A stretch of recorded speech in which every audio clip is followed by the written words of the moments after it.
Good evening and welcome to the ISTR podcast for September 5th, 2018. Tonight we're going to be discussing some of the fastest SyTys that we have information on, at least from years of past, all the way up to present, and possibly touch on a few trucks that are being built right now that will make some passes in the future and should promise to put down some impressive numbers.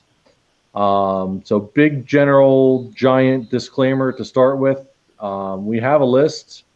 It's been compiled over the years. It's snippets from all over the place, old forum, Facebook, wherever we could find information, Google searches, along with as many names and last names that we could put with trucks to give credit where credit's due. There may be newer numbers for some of the owners. There may be multiple trucks that have had different owners and have changed hands, things along those lines. Certainly, if there is any incorrect information, it's not intentional. So don't put us on the stake for that. We're trying to be as accurate as we humanly possibly can. So with that, we will be going over our list. Like I said, it does have about 60 trucks on it. I don't know whether we'll touch on every single one, but we're definitely going to get into some of that and some of the, obviously, the details between some of those trucks and the numbers they're putting down and so on and so forth. We're going to start with kind of breaking into what we feel are our opinions on fast trucks. What are fast trucks? What makes some of these trucks unique when they put down the numbers they do, and maybe more impressive than some of the other trucks that have put down similar numbers. With us tonight is myself, Michael Hood, and Thomas Mandrove. Would either of you guys like to come in first on their opinion on fast trucks and what they mean to you? Well, I mean, the old, I guess for anybody who's been around for the last 20 years, the original Grail was 10-second truck. That was kind of the thing. That was the elite. But you were fast if you were in the 11s, back in that day. Oh my God, he's got an 11.5-second truck. That was nothing to sneeze at. Now it's pretty easy to build that. So, that kind of comes with the territory. And that dynamic has kind of shifted, a full second lower. Now, it's about as easy to build a 10-second truck as it was to build an 11 back then, and probably just as hard to build a 9 as it was a 10 back then. So for me, it's probably single digits to call yourself a fast truck now. Although still a 10-second is no joke. But it depends on what you're fighting that fight with. If you've done a twin turbo LS swap and your 2-wheel drive with a 480E, some of that just gets infinitely easier. If you've got a V6, a 700 R4, and you're all-wheel drive, there's going to be a brick wall you hit at some point. And how far you're willing to push past that has just as much merit to me as it does somebody that went 8 seconds with a twin turbo, V8. At least that's my take on it. I concur. I think single digits is impressive still, no matter what. But for these trucks, I think 10 is still pretty impressive. And the thing for me is, you could take a well-built 10-second truck and drive it to pretty much any meet you want, drive it home, And I think that's the cool part for well-built. Once you get into the 9s, 8s, now you're flirting with that. Is it a street car? Is it a race car? Does it go everywhere in a trailer type stuff? And I think that plays to it. I think it was always cool to see it. Somebody who would fill the bed of a Cyclone with a bunch of stuff, go out for a meet for a weekend, thrash on it at the track, put up 10-second passes, even if they were high 10-second passes, then put all the stuff back and drive her home. Yeah, it was still pretty. It was pretty cool. I think the other thing is also the era of cars that we're in. when a Cyclone new at 13.3 at 100 mile an hour was blazing fast in the 90s. Like that was just, and it was like untouchable for almost a decade, you know, from what was out there, Vets and ZR1s and Ferrari, whatever it was. Now you can go buy a 4-door sedan, take your kids to school, and go run 10s out of the box with the seat massagers on, you know. So the era of what's fast has changed because the Motor Trend Road and Track numbers that you read is like, well, 10s isn't fast. All these cars do 9s. It's like, well, they do, but it's different. You know, the horsepower race now is freaking unbelievable with what comes out, what comes factory. But the one thing I always seem to come back to in my own thinking is, you know, when we're out driving around in any of our trucks and I see stuff that I know on paper is faster, you catch me at a light with a Cyclone, I don't care what you got, I'm going to give it a run, because up to 60, probably going to outrun most things. You know, short of a 600-700 horse Evo or a GTR, you know, it'll still get out on them where they're like, what the hell is that thing doing? Then they'll come by you like you're standing still, but you're going to give them a shock. They're not going to what happened. And I think that's still cool. Yeah. Yeah, I agree fully, especially with your last statement there. I'll ease into my opinion gently and just kind of go off what you're saying as far as stoplight racing, and that's really what attracted me to getting into SyTys instead of going the Grand National route, because that's really where I was at first. I had a couple friends that had GNs of sorts, and they were fun. I mean, they put you in the seat of your pants real quick and everything else, and then found out about Typhoons and didn't really know anybody with one. You know, you'd rarely see them even back in the 90s when they were still fairly new. And did get a chance to ride in one, and it was just cool. I mean, then the fact that it was, you know, an SUV and, you know, back seat, and you could throw people in it and stuff in it and whatever else. And, you know, so there was a whole bunch of attraction to it. Plus, you know, in the bad weather, you could stomp on it and you'd actually still go instead of just spin tires or slide your ass all over the place. So it was kind of a multi-factor fun thing for me as far as getting into these trucks. And then and the all-wheel drive is really what makes these trucks what they are. That's really what the appeal is. That's where the stoplight 0 to 60 shit comes into effect, because you pull up next to something that's theoretically faster when it's prepped, ready to go on the track with slicks on it. But if you pull up next to it with street radials on it, all they're doing is going to spin their shit and you're going to go. So, you know, that was kind of the fun factor for me, is that you could just go out in wolf's clothing or you know, sheep's clothing. Yeah, sheep's clothing, and go out with your wolf and just take off and, you know, be good to go. You wouldn't have to worry about deflating your tires for better traction or worry about everything so much. You could just hook up and go. So the all-wheel drive is really what makes these things for me. Not to discredit anybody that's gone two-wheel drive. I mean, it's been done since the 90s as well. A bunch of the big names have gone to rear-wheel drive one way, shape, or form, or for other reasons. And looking at the list that we'll get into here shortly, there is some truth behind, obviously, two-wheel drive being faster. Whether that converts to easier as well doesn't really matter to me. The fun or the thrill aspect of trying to build a fast all-wheel drive brick is where the challenge comes in. And then you got the purists as far as the LS swap goes.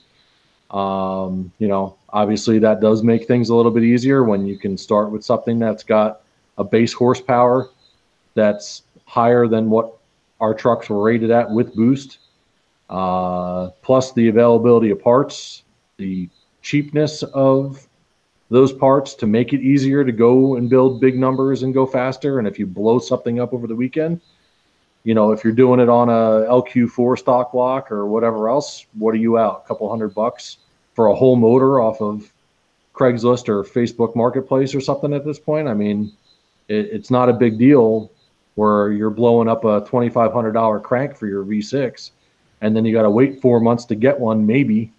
and so on and so forth. So it's a whole different dynamic. Again, not to take anything away from the guys that have done it. I wanted to go LS with one of my trucks. I think it's cool as shit. Tom Joy, his name came up in the post we made 5 days ago about what fast trucks that you're aware of, so on and so forth. And his name was tossed around a lot. And the truck's impressive. There's no denying it. It's not about pointing fingers and saying it's not a real Cyclone anymore or anything like that. And same goes true for the two-wheel drive trucks. I mean, I used to say it back in the day when I first got into these trucks, and there were guys that were two-wheel drive, and I would just basically stout my worthless opinion about it not being a SyTy anymore. It didn't really matter. I mean, they're still going to go fast and do what they built the truck to do. It really didn't matter what I thought. But there is a different dynamic to all those trucks, and it is what it is. So my opinion, I like my trucks all-wheel drive. It is nice to see an impressive number put down by a V6 truck, whether it's stock block or a bow tie block. There's just something about it that's kind of cool. The LS trucks, again, like I said, I was going to build one.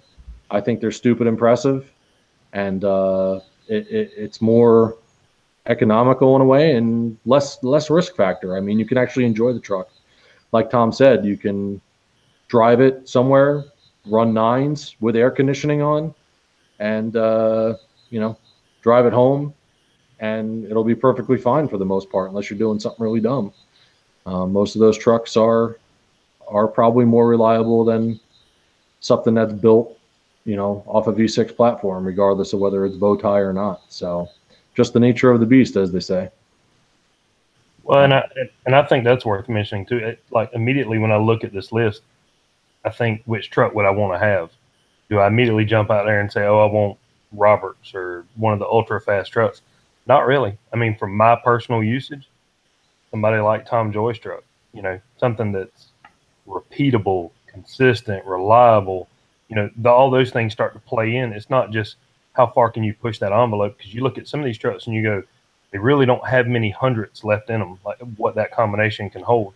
And you look at some other ones and go, oh, they're barely trying, and they're running the same time. And I would take a comfortable 10-second pass over a ragged out high nine any day. True. Well, why don't we go into it why don't we kind of go off your lead there, and why don't we each pick a truck, and why don't we stick towards the top of the list for right now? We'll pick a truck and go over some aspects of it as far as what sticks out to you and what makes it what it is, and we can go through them like that and see where we go. Well, I'll jump out.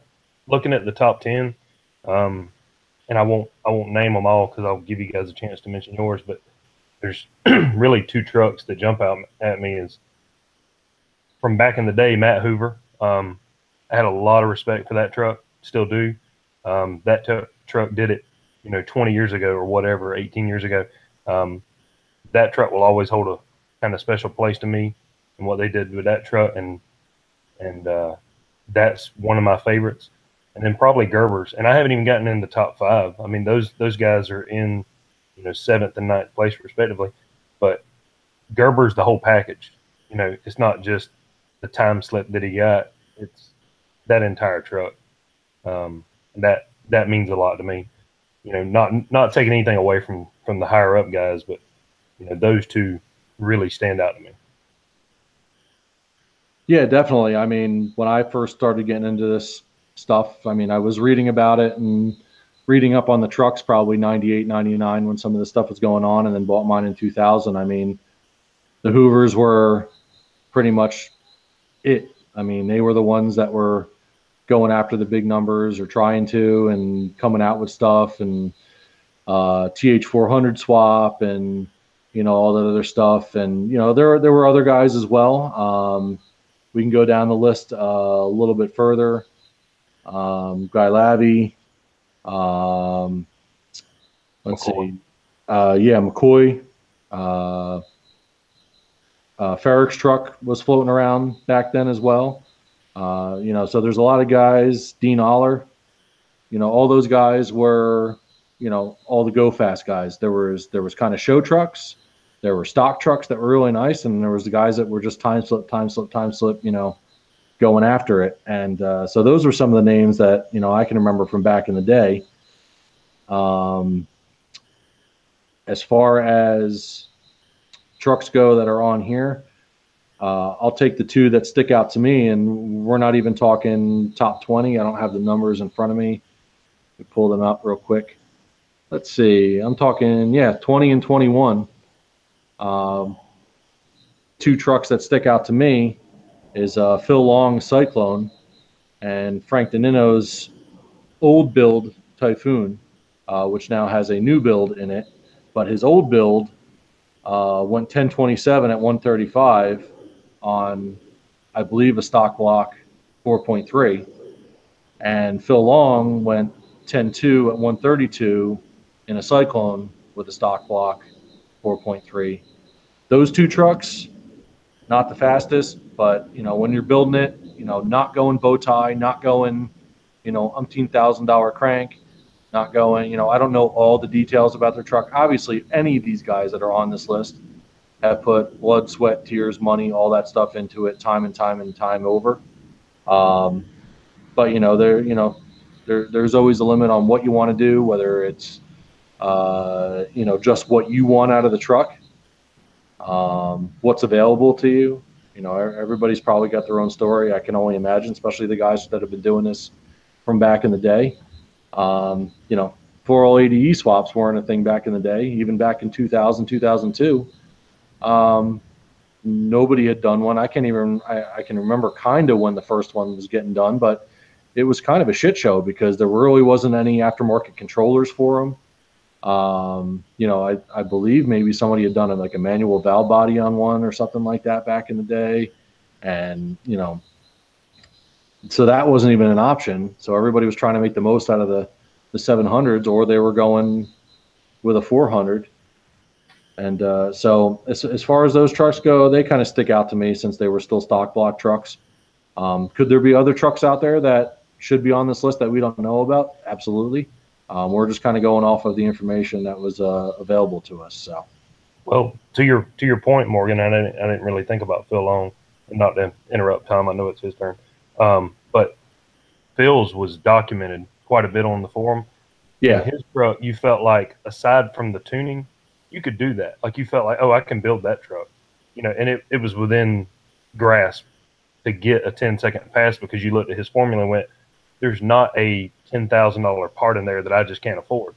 I can do this. Whereas you look at, some of the single digit trucks and it goes, the cost of entry is too high for me, or whatever the case may be. The engineering cost of entry may be too high. But right. Long and other trucks like that, you were like, that's achievable. Yeah, there was nothing. I'll touch. I like what you said, Morgan, and I'll play off of that. What appeals to me about the two trucks that you picked is that Phil Long and Frank's for original build, there was nothing exotic. It was a stock block, 30 over, short fill, eagle rods, good set of pistons, a lot of tuning, a lot of setup, and a lot of testing. I mean, shit, Frank had hundreds of passes on that setup. Phil Long did it with a GT67Q. It wasn't like he hung on a 88 millimeter turbo off of it. It was, like you said, it was attainable, which is really cool. It still is. And today with tech and standalones and stuff, you could have either of those trucks and drive it every day if you really wanted to. Yeah, and that's the thing also, is that the technology has come so far, whether it be with the turbos themselves, standalone computers. I mean, back in the day, I think there was Excel and Fast, and Big Stuff 3 didn't come out until way later. And everybody thought that was the shit. And then you got Holly and everything like that today, and self-tuning and so on and so forth. I mean, it makes it, it certainly isn't foolproof. I mean, it still takes a little bit of knowledge to, obviously hook everything up, do it, get it in the truck. And, obviously you have to have the right combo of parts as with any build recipe. But, it certainly does take some of the headache and some of the trial and error that a lot of these OG guys did, way back in the day, running, 10s on stock ECMs and shit like that. I mean, I think that's probably one of the biggest accomplishments, because the stock ECM is basically an Atari 2600. Like, there's no deck in it, so to make it do that is pretty impressive. So, yeah, I think shit, the ones that stand out for me, I can't just pick two. Hoover's truck always like kept a special place between the HRE wheel. It just was distinctive. Those HRE wheels. Yep. And that would put it down everywhere they went, every event. They'd share information. That was always really cool.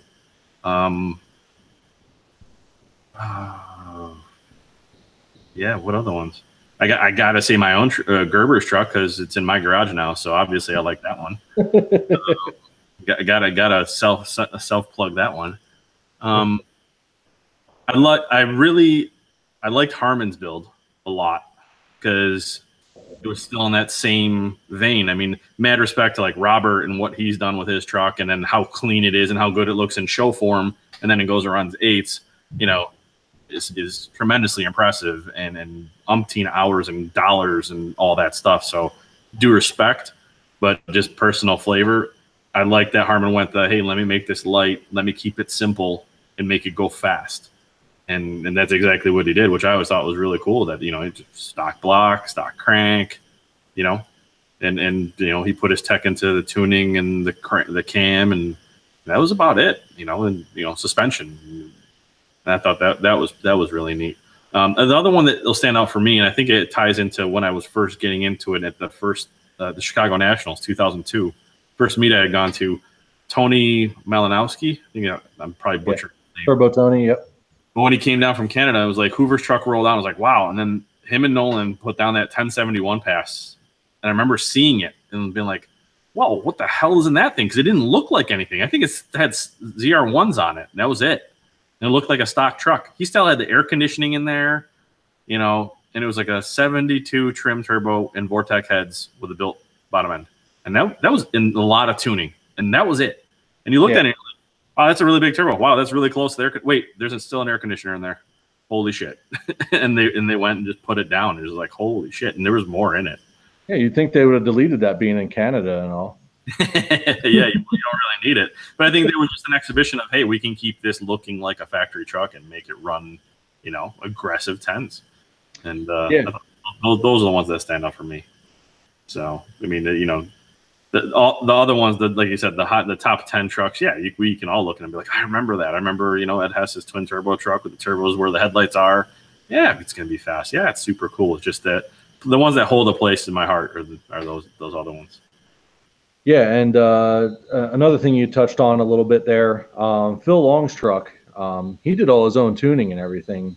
Yeah, he did. If I remember correctly. He was a big tuner guy, so he was big into, what's that? He was self-taught. Yeah, but I mean, he would help out others. I mean, he would burn chips. He would do all sorts of stuff. So that kind of brought me to my train of thought to Alex Ensenola's truck. That is a more fairly recent build. Like, I want to say, within the last 5 years? I know it was at the 2008 homecoming. Okay, so 10 years. 10, and then he went LS in like. But when was that shindig that I came down there when Alex brought his truck down? 2012, I think. Yeah, that's when he went LS. Okay, so it is a bit older than what I'm thinking, but on his V6, I mean, he made a 1075 at 127 pass prior to going with the small block stuff. So, I mean, that in itself, and I know he was big into like the finite details. I mean, I remember him posting on the forum, I did this, and I mean, he was really meticulous about what he did with his truck, and he tried, and it was all with purpose. Like, right. Nothing was in there that didn't serve a purpose. Like, he was non-intercooled. Yeah, right. He was non-intercooled because he was like, oh, too much weight, and I'm just going to make it up in tuning. And he was one of the guys that was really big in the Big Stuff 3. I know he'll help a lot of people with the Big Stuff 3 stuff because he spent so much time dialing that truck in that he knew Big Stuff 3 forwards and backwards. It was unbelievable, his knowledge for that. So, yeah. And new things. He was one of the first guys that introduced me to Bullseye turbos. Like, who is Bullseye turbos? You know, and that's what he was running on that truck. And there's a lot of different thinking, different application, very purpose built. Yeah, definitely. And I mean, there certainly are. I mean, you look at Robert's truck, like you mentioned. I mean, it's immaculate. It could be a show truck. It also runs 876 at 161, and it's still all-wheel drive. I mean, it's hard to make a comparison to that truck through anything. I mean, it's obviously over the top, you know, still being, you know, what it is, V6 and so on and so forth. But that truck's really clean. Gerber's trucks are always clean. Denny Rab's trucks, you know, not always the fastest. I don't know if I even have him. Do you have his white Typhoon? There he is. Is the white Typhoon on the list? No. I think everything of his is V6s. His is V6, but the white tie went at the 2013 Nationals. Did it? He was running 10s, and he got faster after that. But that truck was like show quality build, simplicity, just uber clean and brought out, and then he'd roll up and just put it down. It was just like, oh shit, that's great. I remember one of the Nationals. It was still out in Kansas City, I believe. He had a V6 motor, and he was running high compression, like nine something to 9 point something to 1, and you know, he was putting down good numbers on the dyno. And I think our track day either got rained out or delayed or shortened or whatever. I don't know if he ever got down a good pass on it, but you know, I know he had some good numbers. I don't know exactly what they were, but I mean, so there's always a correlation a little bit in my heart between a quality build and just throwing a bunch of shit under the hood and trying to make it fast. Hoping for the best. Yeah. And I mean, there are, you know, some guys that, you know, are just into the, you know, need to make it fast, build it, and, you know, obviously with intentions of cleaning things up after they get their recipe figured out. But I can remember seeing some people post things about their builds, and not anybody on this list that I'm particularly thinking of, but I can remember people posting like, yeah, I'm building a 10-second truck, and it looks like a pile of spaghetti under the hood, under the dash, under whatever. So the guys that, you know, we're talking about also here, you know, their trucks were done right. Their hearts, their brains, their motives, everything was all in the right place. You can see the effort, you know, money aside, the effort, you know, the energy to think it through, to sort it all out, to clean it all up. I mean, it was there. It was right there. Yep. And, you know, so that goes without saying for anybody on the 60 people that are on this list.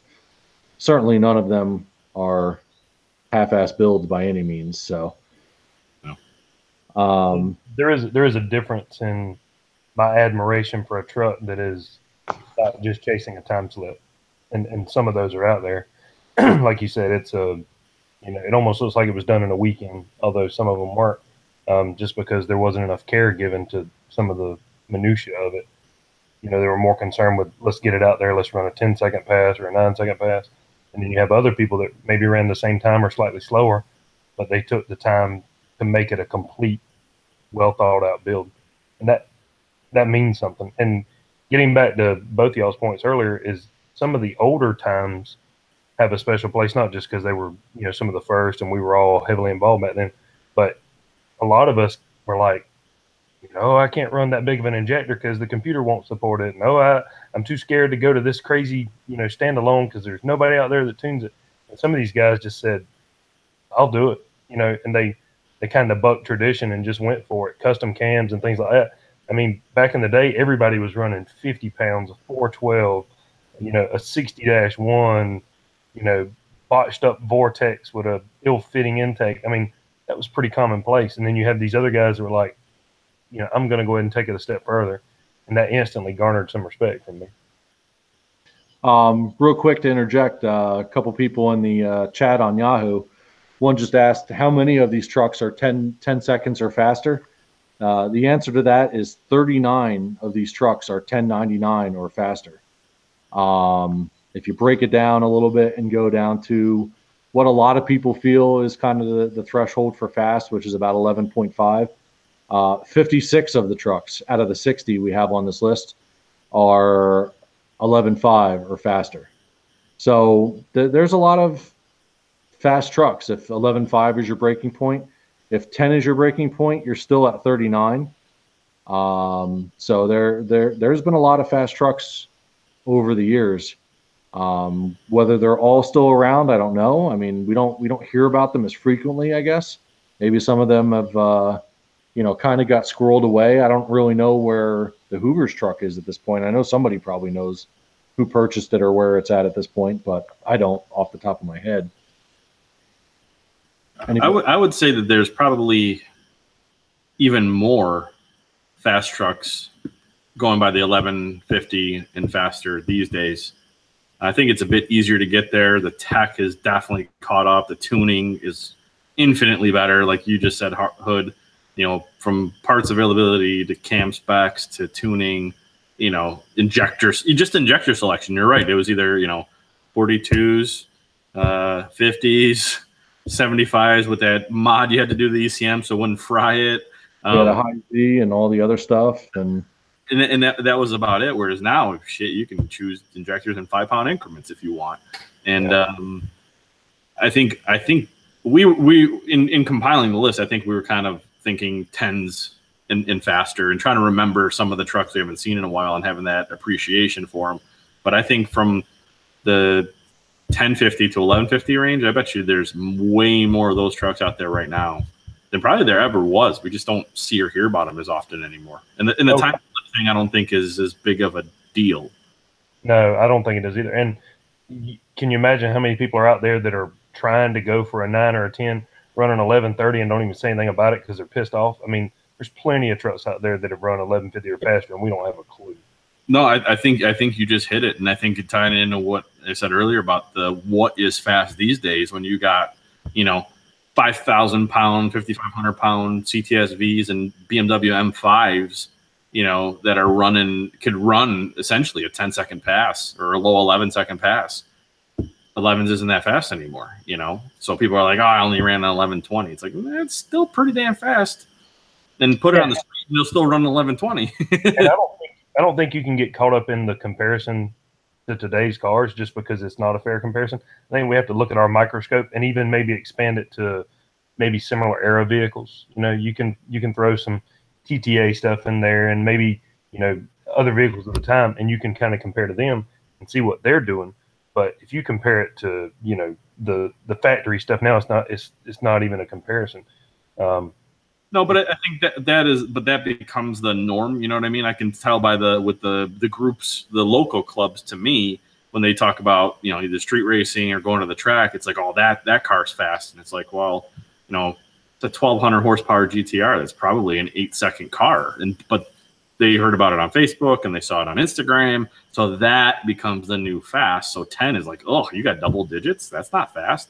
And then you go on the street and you're like, oh shit, that car's really fast. How fast does it run? Oh, 1120. If you forget because you're just inundated by the numbers and what these factories are putting out and how fast everybody is on Instagram. You know what I mean? Well, and I guess for us back then when we were chasing 10s, some of the GN guys had to be kind of laughing like, wow, that's nothing. But if somebody came out right now and said, hey, I've got a factory original Chevy Corvair and I ran a 13, they'd be screaming from the mountaintop. Oh, and, yeah. Like for us, it's like, oh, we ran that stock. So it's all relative. But if you look at it in your microscope, 10s, low 11s, anybody that's hitting that has my respect. I agree. I agree completely.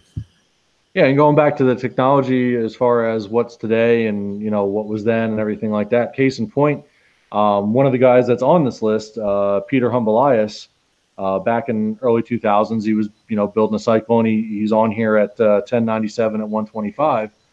At some point, I guess the frustration builds up with how much time and money are you going to put into something and not get the results you were looking to achieve. And at the time I really didn't know what his goals were and things like that, but I just ended up having lunch with him a couple summers ago. He was down here, he stopped by, and he's big into GTRs now, And basically, he said his GTR, his words exactly were, his GTR is exactly what he wanted his Cyclone to be. It runs, he can run 9s on it, and with air conditioning, full weight, and then get in it the next morning, fire it up, and drive to the office. Stop for coffee. It's comfortable. It's, you know, I don't know all the details about it, but I mean, his exact words were, the GTR is exactly what he wanted his Cyclone to be. But to do it in a Cyclone, to run 9s and be able to drive to frickin' Wawa to go get coffee the next morning isn't going to happen. It's going to be much more interesting and much more eventful. I guarantee that.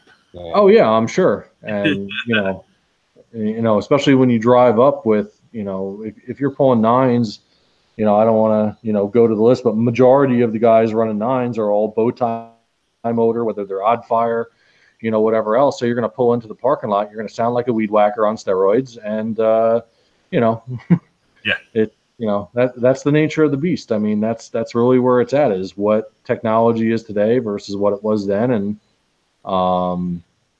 you know, it's kind of crazy when you do like that microscope comparison that Hood touched on, as far as, you know, different worlds and what people's expectations are. Again, I mean, these trucks, I mean, you really got to have the desire and the passion to build one of these bricks to try and go fast, when there's obviously cheaper and easier alternatives out there. Everybody can go build a LS swapped notch Mustang and run stupid fast for like what, under 10 G's? Oh yeah, with a cage. Yeah, and exactly. I mean, how many of those 10-second Fox bodies or GTRs would you walk by at a car show to get to a Cyclone? And that's the way I'm at. Is it's not, you know, it's not the vehicle itself that I'm in love with. It's the, you know, what you did to get it there. Did you write a check, or did you sweat in the garage? Right, and I think that's why the three of us are sitting here right now, is because the passion for the trucks and, you know, everything else. So no, you're just in it for the money. Oh yeah. Diamonds and furs and crystal everywhere. Nice. Yeah. Jet planes. Tom likes to answer the phone. That's why he's in it. All day, every day. What I was going to say is kind of conjoining that, the 25 years of technology and how quickly tech has gotten into cars and what it's done for cars as a whole is tremendous. And if you take that and intermingle it with, like, you know, with the Cyclone, like a lot of guys have with the LS swaps, you know, and as we're having this conversation, I'm thinking like Conrad, what he did with his Cyclone, you know, and it's like, yeah, you can get it there and make it just as fast. You just injected it with a couple more cylinders and technology, you know. He's still all-wheel drive running, you know, 580s in the 8th and with a lot more on deck. And it's just like, yeah, you could do it. You could do it, you know, but it takes away from that originality, but you're updating it, you know, you're trying to catch it up to what is out there today. Yeah, and that number, you know, puts them in the top 10. So obviously it's a real build. You know, whether you're a purist or not, everybody's got, you know, different takes and everything like that. So you know, it's all a matter of perspective. I mean, again, going back to Tom Joy's truck, he's had that around for a while, and I mean, he's beat the wee out of that thing. Going back to Nationals, what, 04, 05, when we did that King of Nats. Yeah, the King of Nat. That was all quarter mile stuff though, right? Yep. What was it? SyTy cross or whatever the hell we called it, where you had to run to your truck and get in, stage, launch, get through the traps, and then stop fastest. I thought he did that with his truck, and I mean, he's also done those half-mile runs. I was going to say that the thing, like, we know that truck's fast all the way around. Yeah. Important on that, but my favorite is the half-mile runs and what he's up against and like what he makes it look like. Yeah, I mean, there's a video that was just posted a couple times this past week. That's on YouTube. I think it's that big Caleb 34 guy or 43 guy. Video. Yeah, I mean, you know, that video is impressive. I mean, he's got runs, you know, Tom's Cyclone just blowing the doors off of umpteen horsepower Corvettes like it's not even having any problems. So, you know, that truck's definitely got cool factor. Whether you're a purist or not, it's cool. That's it. I also think a bunch of the coolness factor, and I will say this, you know, for Tom's and Conrad's, is that there's still two guys that are nuts about them, and they're out there wrenching and doing the shit. You know, Conrad just re-engineered the whole truck to go even faster. Tom Joy, I remember reading the post where he took it to the track, broke the rear end, drove it home on the front diff. Yeah, you remember that?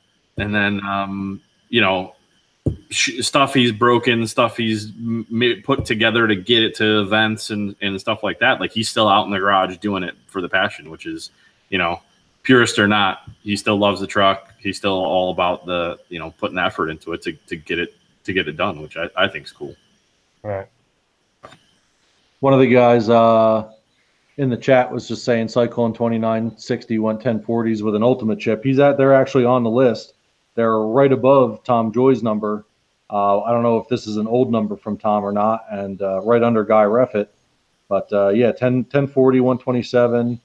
The info we have here is 542 rear wheel horsepower, 594 torque, PT 67, E85, 408, 480E, still all wheel drive, things like that. So I mean, it's all about perspective. You know, a lot of guys were hating, you know, the fact that if you changed out the 700 and went 480E, it wasn't a real SyTy anymore, even if they kept it all-wheel drive. And it's like, come on, the 700, you know, just doesn't last under our shit. You're not really changing the dynamic or what the truck came with. You're just putting something that's not a piece of shit in between the engine and the transfer case. So that you can actually control, and it will hold the horsepower. Yeah, God forbid. Yeah, I mean that's like going bow tie. I mean, all right, the stock V6 is going to have a limit before you blow the sides out of it, you know, or blow the bottom end out of it. I mean, come on, you got to give you got to give it a fighting chance. Yeah, Robert's not going to be doing. Nobody's going to be doing 8s on a stock block V6 from GM. I don't care if you fill it, put ratchet straps around it, weld it solid. Doesn't fucking matter what you do to it. It's never going to hold. So. You know, so there's a limit, you know, to what's realistic, to what can be expected. There's also engineering limits, you know. The 90-degree V6 is one of the worst harmonically sound motors in existence. You know, and people are like, wow, how come, you know, you can, you know, an Evo with a 4-cylinder or a Supra can make, you know, 1,500 horse on a stock block. Yeah, it got no harmonic issues. You know, we have all of the harmonic issues. You know, all of the transmission heat, everything that's bad for transmission issues, and you know, combined in a box, in a brick. So, why do we like to? And as far as cylinder heads, we also have some of the worst selection for flowing cylinder heads. I mean, most guys are upgraded to a generation later cylinder head. Yeah, and the worst ones came on our trucks from the factory. They didn't even put the L35s on it that were slightly better. Yeah. The LB4 head, I found this years ago when we were doing some tuning and we were trying to create some new, you know, head stuff. We found a list that had all of the flow numbers for every single cylinder head that GM had ever made. LB4 head on a SyTy, guess where it ranked on the list? Last? Second to last. Second to worst flowing head that GM ever made. Which is like, what are we doing? But then I looked at it like, well, that's pretty cool that we can make them as fast as they are with that, like, you know, with that against us. And the cam. If you have somebody that's got a stock long block, it's like, dude, you are fighting with such a handicap here. That cam is terrible. Terrible. So yeah, so I mean, some of the accomplishments or some of the feats or roadblocks that, you know, these trucks have to overcome just to get quick. You know, again, there was the definition of what's quick and what's fast. I mean, these trucks are quick, you know, obviously. That's kind of what makes them fun, is the 0 to 60 stoplight racing. What makes them fast? I mean, you got to get over some major hurdles, regardless of even aerodynamics. I mean, you're not going to get over that unless you stick a freaking 60 or 70 Daytona nose on it, '69 or '70, whatever the hell year the winged cars were, unless you stick a big cone on the front of it to try and break some of the wind. I don't see how you're going to ever overcome that aspect of these trucks. So to try and take a brick and force it through that much air that fast, here the obstacles you have are immense. And that made me reminded me of two other trucks. That quick, fast, taking it away from the quarter mile stuff, the road course, road driving stuff. Adam Auerbach's truck, the Cyclone, and Ray. I'm not gonna be able to pronounce his last name, but the hated Cyclone, the Whipple Charge LSX truck. To see videos of those trucks on tracks against Porsches and Ferraris, and just like put the smackdown, like keep up in the corners and then put the smackdown on them, is like one of my favorite things. Because you got all the obstacles and it's still a brick. And you look in a rear view of a turbo Porsche and you see that thing and you're laughing, and then as he's coming by you, you're like, "What the hell, really?" And you're taking it away from something that it was never really meant to do. Like to say we're fast in a straight line, they were kind of built that way. And we had high skid pad numbers, but that's really just it's an example of lateral grip. It doesn't necessarily mean they handle like their own rails. You can have high skid pad numbers and not have a very good handling truck. And they've taken those and said, we're going to beat way better engineered vehicles with our own garage tuning. Yeah. Amazing.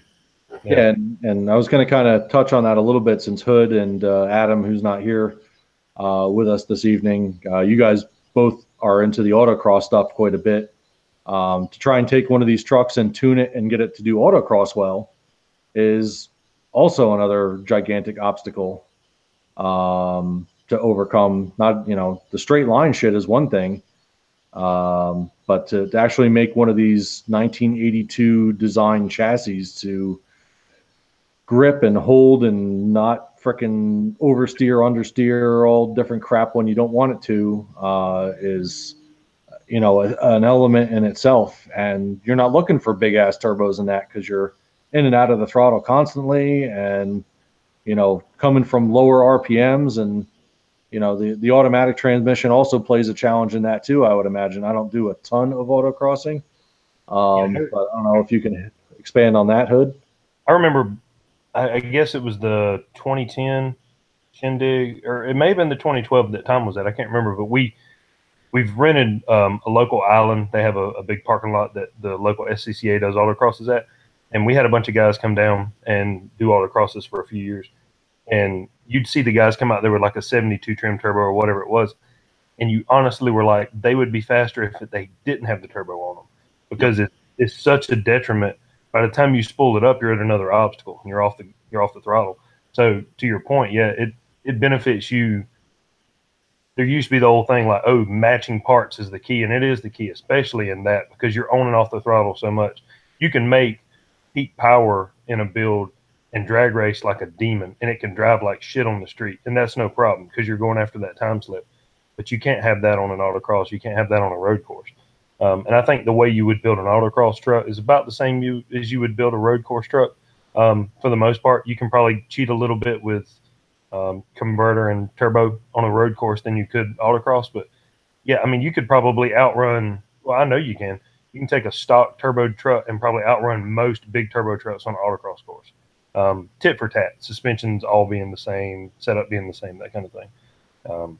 But your times are going to be in suspension tuning. You take something like a MR2 Spider, has half the horsepower of what we had stock, and it will absolutely run circles around us on an autocross course. It has zero to do with, aerodynamic drag or anything like that. It's all to do with grip and throttle response. And those are the things you're looking for. The sad thing is you can't really build both, like a really fast drag truck and a really fast road course truck or autocross truck. So, if you're going for one or the other, it's going to benefit you to sit down and go, okay, this is exactly what I want to do and get the most fun out of this truck, and then kind of lay out, a path there. Yep, definitely good points. And I'll add, when you're talking about autocross trucks, like I love Graham's truck. Yeah. Got a built motor. Brodex had stock turbo. Yeah. Which I think is amazing because he built it for a purpose. He built it to autocross, so he's got all the suspension you know, everything there dial, the Holley management system on a stock turbo with Brodix heads. And you're like, that doesn't usually go together, but I like what you did there. That makes a lot of sense. Yeah. And also having something upgraded does not mean it's upgraded for every aspect. I remember Michael King's that blue Cyclone he had. I don't remember what Nationals it was, or I think it was 2011 in Bowling Green. We did that little inner circle track they have. I set up a little autocross in that. It was like a little 30-second autocross. And his truck came out with a full 4-link, and it was awful. Like, you can tell immediately, like, that is a pure drag suspension setup. So, you know, if you are going for something that you want at the corner, don't just go, oh, I've got an upgraded rear suspension. It ought to be able to handle. No, that may actually be a tremendous detriment to you. Kind of going back to what you said a little bit while ago about, you know, kind of purpose building your truck one way or the other. Adam Auerbach's truck, where would you classify that truck as far as still being all-wheel drive? It has here that it's, you know, nickname was Cyborg and all that other stuff. So not to confuse that with Cyborg TT. I probably have more respect for that truck than just about any other truck, I would say. Not to take anything away from the drag racing guys, but my heart's kind of in going around corners. So I have a lot of respect for that truck. I know Adam put a ton of work and thought into that truck, and it shows. I'm more hung up on all-wheel drive than I am the number of cylinders you have under the bay. To me, these trucks were, you know, all-wheel drive set them apart. GM could have easily put anything in it to make 300 horsepower. That wasn't necessarily the thing. But being turbocharged, all-wheel drive, those are unique things about the truck. So when you stray from all-wheel drive, to me, this is just me personally, it kind of takes a little bit away. So anybody that has built a truck that's still all-wheel drive, and especially one that is autocross or road course, is a pretty big deal, because all you have to do is ask a couple of Evo guys and STI guys. All-wheel drive is not the end-all, be-all, say-all on an autocross or a road course. You can strip that away and make a faster car a lot of times. So having that grip from 4 tires doesn't always mean you're going to have a faster vehicle. Yeah, I just wanted to it just happened to be that his truck, being that it's more set up not so much for drag, but for road use and twisties and things like that, he still pulled a 1099 at 126. Yep. With that truck. He actually rounds out our 10-second truck. He is number, I think, 39, I said. I don't know if he's ever run a faster number than that. That's just the one that I was able to dig up. Still a stupid and impressive number for, you know, being a truck that isn't purpose-built drag. And still V6. It's a bow tie block, 283. At least it says that's what it was when it was on here. And it's aluminum. Yeah.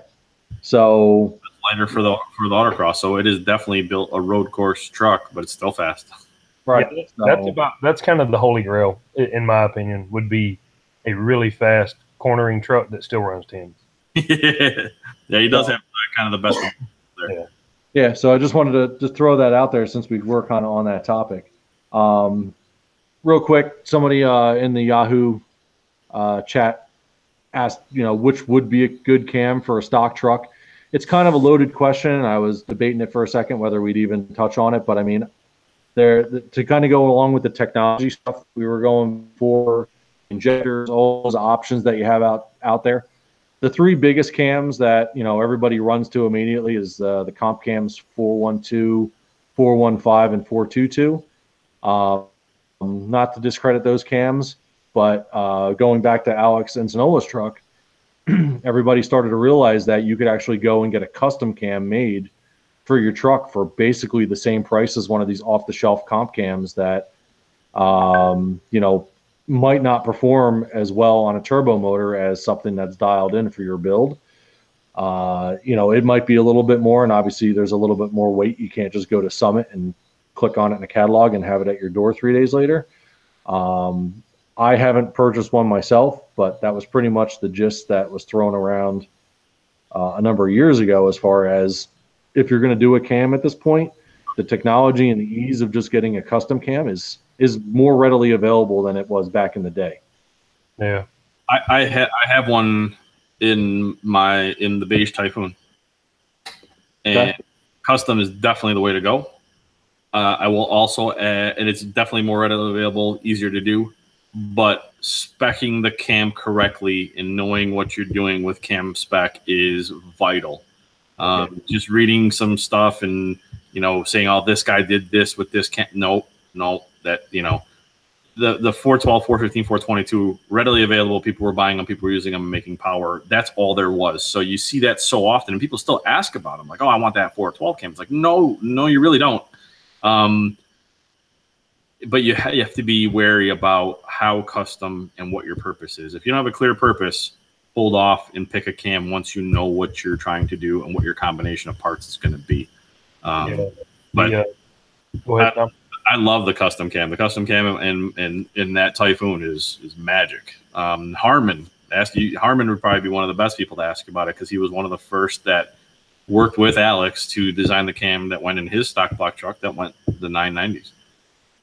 And he says like he was beating down the door of the 9s for a long time, and then he made that cam switch, and it was like opened up a whole world, like woke the truck up, made it completely different. And you could extrapolate on that. So the 412 from back in the day, I sold a ton of them, and it was because it was a shelf grind. Most people had it in stock. I kept it in stock. Summit kept it in stock for a long time, and it was a cam that had 500 plus lift on the 422, had decent duration numbers, but it was the totally wrong cam for our truck. It happened to be a roller V6 cam that offered some appealing things, but had the wrong load separation angle, had a bunch of stuff that was wrong about it. And guys were like, "Oh, it sounds great. It's choppy, way choppier than stock, and I'm making more power." And some of that is theoretical. You think you're doing a benefit to the engine, and you're actually not doing it as much. Whereas if you take a custom grind, especially if you don't know how to spec a cam, and few do, talk to somebody. Call Steve Morris, call Texas Speed, call somebody that does this kind of stuff for a living, and they don't have to deal with turbo V6s. That doesn't have to be their thing. Used to be, you thought, "Oh, I've got to call one of these specific companies to figure out exactly what I need." Hell, call Tom, call Harmon, call somebody that's been down this road, but get advice from somebody and find out what works, because you can really waste a lot of money and time putting the wrong cam in. Yeah, and the cams are not the easiest to do in our trucks either, with all the stuff in the way. Yeah. So you don't want to do it too often. You'd rather wait, pay a little extra, get the right cam for your combo. So. Yep, definitely. So little bit of tech there at the end.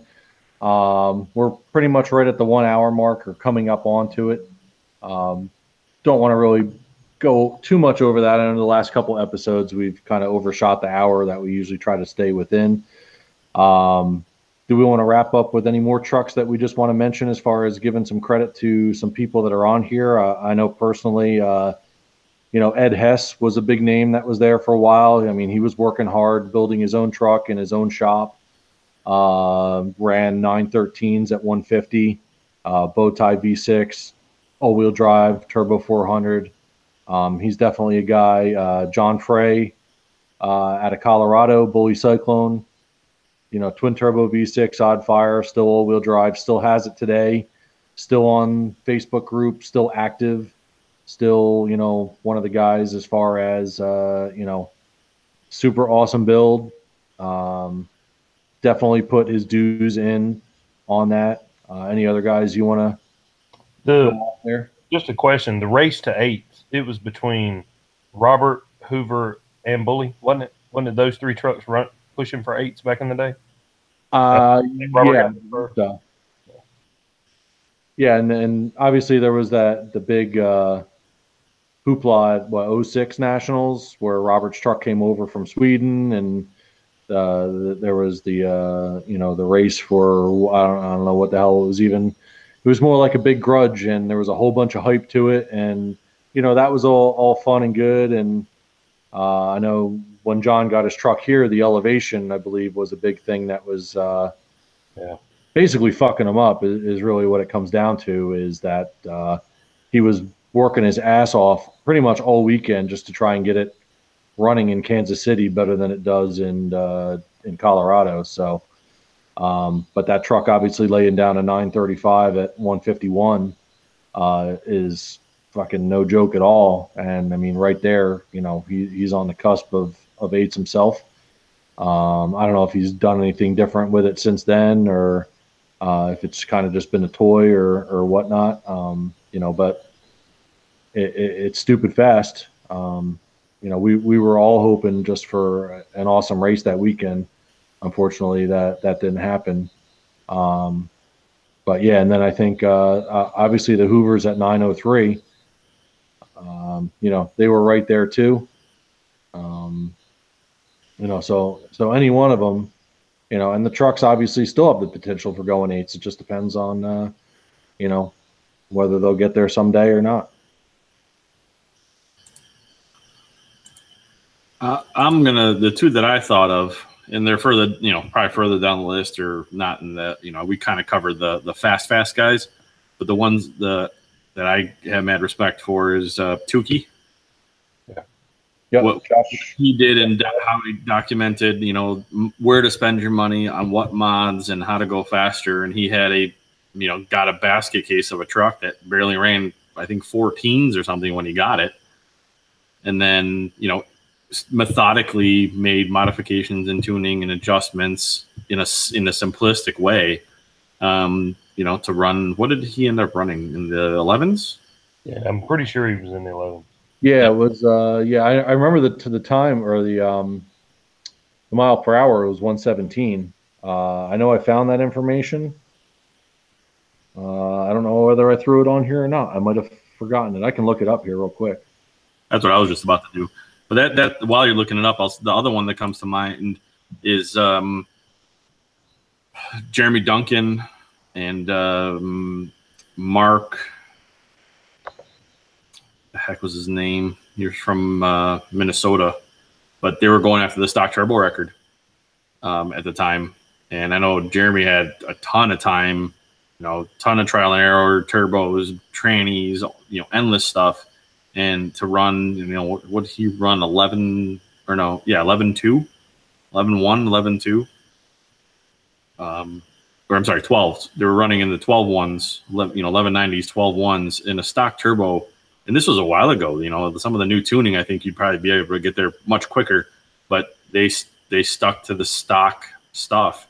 And I know at one point, Mark was running 12 twos, and the only mods he had to his truck were an intake. He had made an intake that went in through the headlight, an exhaust, and tuning. And that was it. You know, stock turbo, stock injector, stock weight. I think, you know, he took the spare out and stuff like that, but it was pretty simple. And he was running consistent 12 twos, 12 threes. And then Duncan, I went a bit faster. And, you know, it's a lot of respect to not just slap on a bigger turbo and go faster. Yeah. Tukey's number was 1145 at 117. I somehow neglected to put him on the list, even though he was one of the first trucks that I looked up. So technically our list just grew to 61. I think if we did another hour, we'd come up with another 60 trucks. It's definitely possible. Like I said, there were some things up. Somebody in chat found the same numbers as I did. So at least I'm not incorrect. He actually has the 10th of a second, or the mile per hour is down to tenths of a second too. Yeah, as far as, you know, trucks, I'm certain that we probably missed some, you know, here and there. There might be somebody that was fast. Another name that kind of sticks out on me, and, you know, going back into the tuning and things like that, Brian Green. I mean, everybody, you know, pretty much knows him a lot for the ultimate chips and the tuning and things like that, along with Todd. But Brian Green also ran a 1101. I don't know what his mile an hour was, but there was documentations of a pass of 1101 for his truck. So, and he ran a bunch of low 11s in a row because it was frustrating for him. He was trying to get a 1099. I think he ran like 3 11.0s, like 1109, 11 something, 1101. Never could get the 10 out of that truck. And I think he sold that and got the red gray Typhoon after that, or maybe vice versa. He might have went to the TTA after the Cyclone. But yeah, if I remember correctly, that was Cyclone 160. Yeah. And I think that ended up going to Connecticut for a little while, and a former member from from here was going to build it, and I don't think that ever materialized. But it just I mean, there were guys that had a lot of passion in different avenues, not just going fast, but also with the tuning aspect of it to try and get there. And another name just below him, two spots below, is Steve Gavick. I mean, he's a super OG guy. Was involved with Nationals heavily for a number of years, and he's still on Facebook now, and he's actually just rebuilding his truck.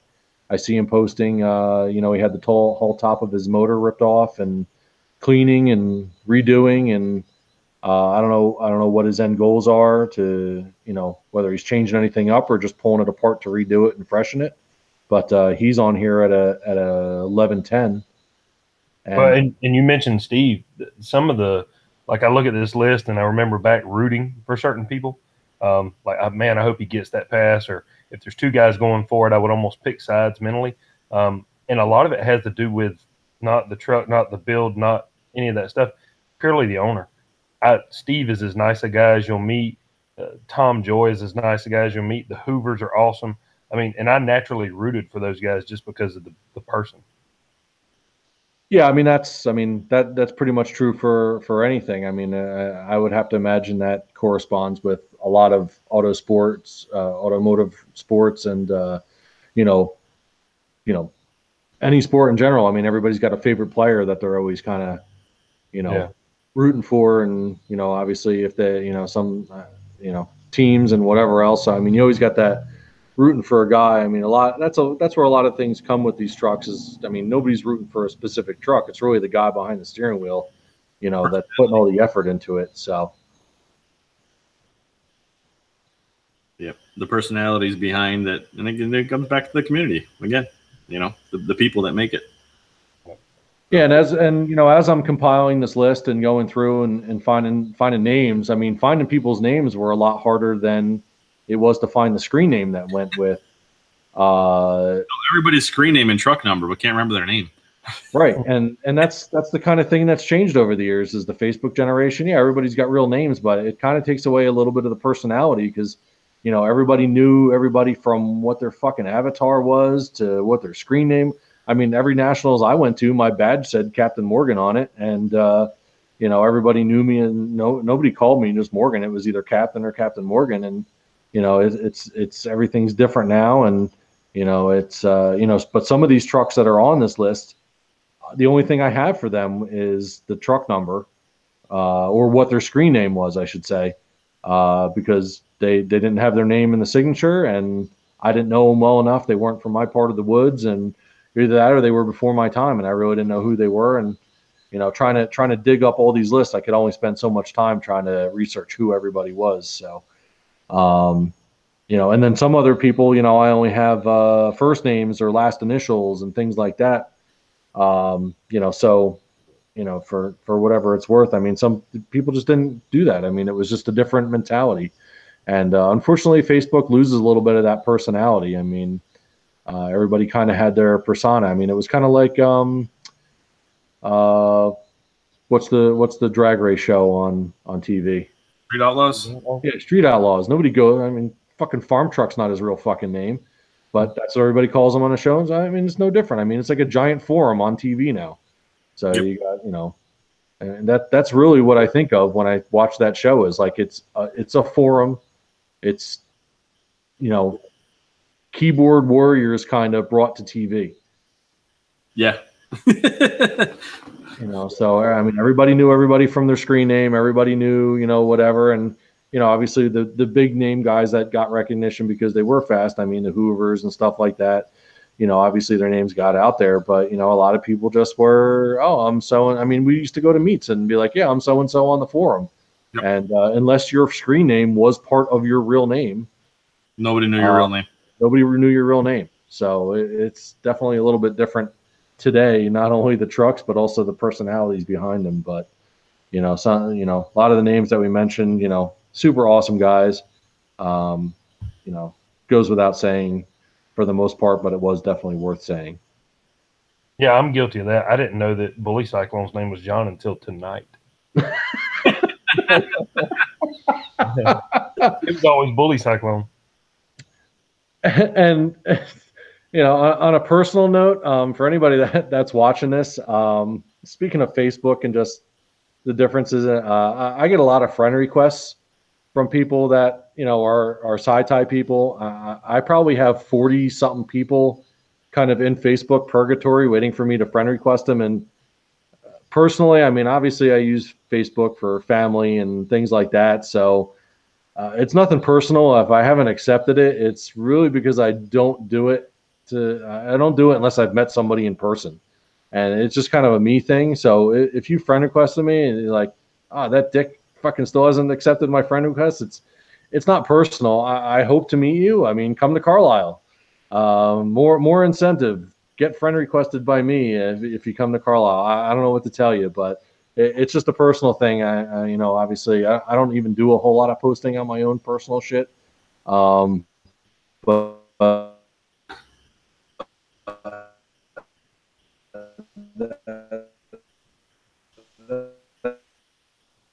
that's kind of Facebook and everything else. So, I got no problem messaging people and helping you out or whatever.